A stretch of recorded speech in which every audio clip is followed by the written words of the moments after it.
only yet I know where it had been, like Amarillo. There's some pretty interesting things in this small matters of life and death. I mean, most artists may write about it, but you decided to live it while putting this together. And so congratulations on your daughter, Violet. Thank you very much. Yes, she was part of this. She absolutely was. I was 6 months pregnant when I recorded the CD, so that was an experience in itself, having Braxton Hicks contractions while trying to do vocal takes, but we managed. Well, and the diaphragm just a little bit out of place there. Yeah, just a little bit of pressure in there, but yeah, but it all worked. And you had an amazing team. Yeah. And you know, Steve Dawson.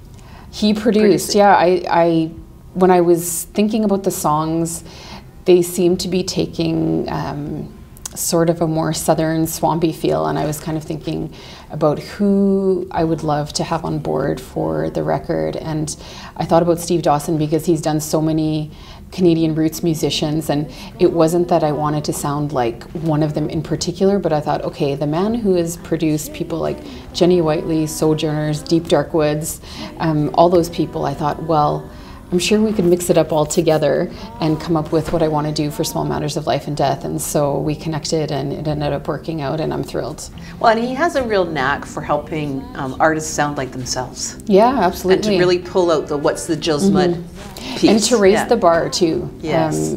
Getting to play with him and the folks that we had on the record helped me reach higher. So that was great. Nice.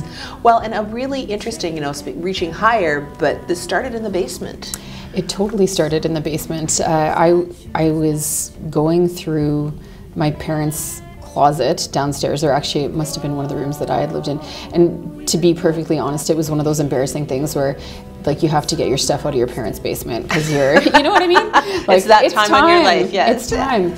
So I was going through a few things, and I came upon an old briefcase that belonged to my Uncle Eddie Clinton. He was a musician in the 60s and the 70s in a band called Witness.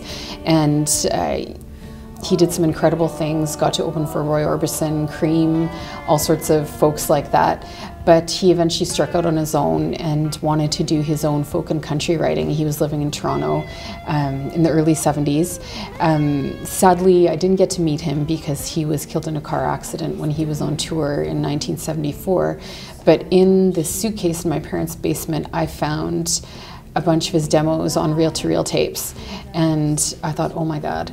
I've been steeped in stories about him as I've been growing up all these years. and to actually see his physical music and know that I might be able to extract some of the magic out of it was really exciting for me. And the long story short is that I brought the tapes back to Ottawa, and with the help of the producer for my first record, his name is Dave Draves, he had a reel-to-reel, and I got to listen to my uncle's songs for the first time, and it was amazing. How did that feel?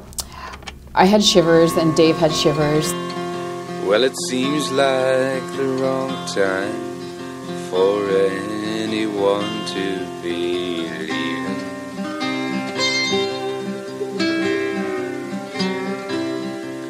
There's things that... What I heard on those tapes was amazing. It was this haunting voice, beautiful guitars, really strong folk songs, and I've actually included some of those clips on the record, kind of interspersed to lead into tracks. And when I heard those songs, I knew that I had to do a few of them on the next record. So that started the journey of getting to know his songs, but also trying to write about his life and use some of his songs as jumping off points for the new material on the album. I ended up funding a large chunk of the record through an Indiegogo campaign. And it was based largely on my uncle's story, you know, bringing his songs to life into the present day. We had this video that we recorded at the Bathhouse studio, the Tragically Hip studio, where we recorded the album. And we featured one of his songs and told the story of my Uncle Ed.